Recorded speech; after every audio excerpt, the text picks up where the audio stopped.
Tu t'es déjà demandé si faire un enfant aujourd'hui, dans ce monde, c'était vraiment une bonne idée? Est-ce qu'on est inconscient, courageux ou complètement déconnecté?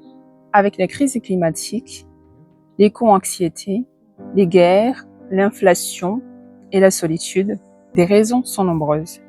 Et pourtant, on continue de faire des enfants. Pourquoi? Par instinct, par pression sociale ou par espoir?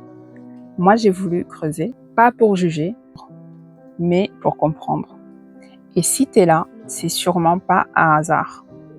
Je suis Eris, j'ai créé Presque Thérapie pour parler vrai. Ici, on parle de santé mentale, développement personnel, société, spiritualité et parentalité. Ici, pas de filtre, juste des questions sincères et parfois quelques réponses. Bienvenue sur Presque Thérapie. On vit une époque vraiment étrange. Jamais autant d'accès à l'information, jamais autant de crises non plus. Les jeunes générations sont plus conscientes, plus éduquées, mais aussi plus inquiètes. En 2023, une étude a montré que 39% des 25 à 35 ans envisagent sérieusement de ne pas avoir d'enfants. Mais pourquoi? À cause de l'état du monde, de ces incertitudes. Et ce n'est pas juste une peur personnelle. Un Français sur 3 pense que faire un enfant contribue au dérèglement climatique. Alors, peut-on vraiment les blâmer?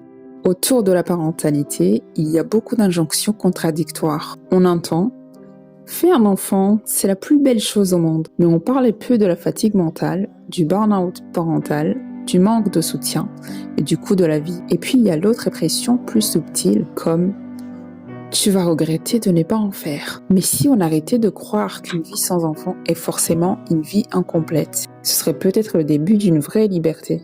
Moi, j'ai toujours su que je voulais un enfant. C'était mon rêve numéro 1. Et je suis devenue maman. Être parent, c'est un amour immense. C'est une joie immense. C'est difficile à expliquer. Mais j'avoue que dans une autre vie ou sur une autre planète, j'aurais eu peut-être 2, 3, voire 4. Sauf que mon âme n'y est pas. Je n'ai pas cette énergie-là. Cette envie viscérale de recommencer 2 ans ou 3 ans après, à chaque fois recommencer. Mes respects, vraiment mes respects parce que c'est vraiment courageux. Et pourtant, combien de fois on m'a demandé « Et alors, c'est pour quand le petit frère? Et alors, c'est pour quand la petite sœur? Un seul? Comme un tigre ?» Je cherche encore le sens de cette phrase. Et puis, j'ai découvert le mouvement qui s'appelle Child Free, qui veut dire en fait libre d'enfant. Pas d'enfant, qu'on n'a pas envie de faire un enfant en fait par choix et pas parce qu'on n'est pas en capacité d'en faire, mais voilà, par choix. C'est une manière de vivre autrement en fait.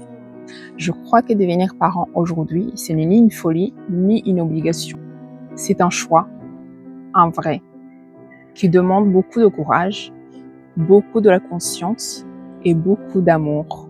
Et oui, beaucoup d'amour. Ce terme désigne les personnes qui choisissent de ne pas faire d'enfants de manière volontaire, réfléchie et pas par contrainte. C'est un vrai choix de vie en fait. Et ça ne veut pas dire détester les enfants.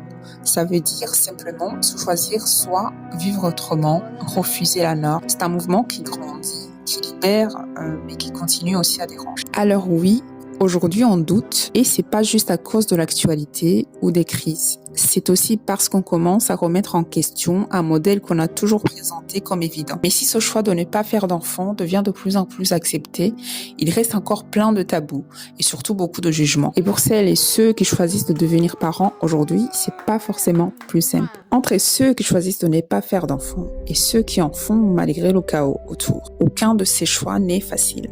Mais ils ont tous une chose en commun. Ils demandent du courage. Du courage pour écouter sa propre malgré le bruit.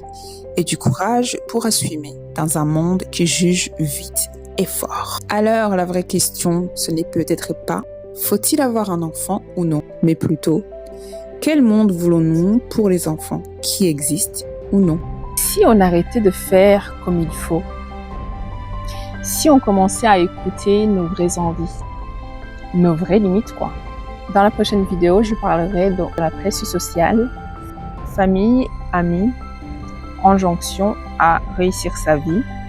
Et si on n'a pas envie de cocher les cases, est-ce qu'on peut quand même être heureux? Si cette vidéo t'a parlé, abonne-toi et partage-la. Peut-être que ça aidera quelqu'un à se sentir un peu moins seul. Merci.